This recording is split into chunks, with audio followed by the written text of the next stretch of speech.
my name is Carjenberg G. Bahao, And my name is Joshua Entivedo.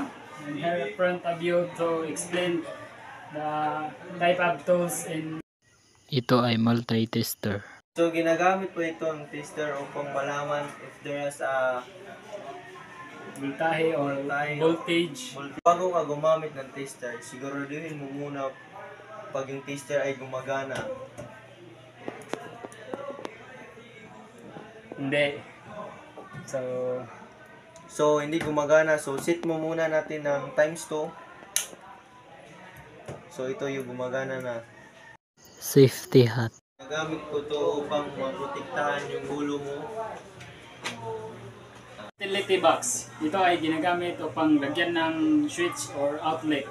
Or smoke detector. Isang aparato na ginagamit upang malitik ang usok at malaman ang sinyalis ng sunog.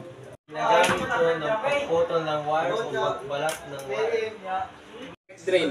Isa itong kagamitan upang butas ng dingding or mga kisame. Kahit yan ay ginagamit ito upang mapabilis yung paggawa o pag-drain ng iyong PVC pipe. Steel tip or metrosan sa Bisaya. Ang steel tape ay ginagamit ito upang masukat ang kahit ng mga bagay kagaya ng dito. Ang pagkakaiba ditong dalawang screwdriver ay ang isa ay may star screwdriver at ang isa may flat screwdriver.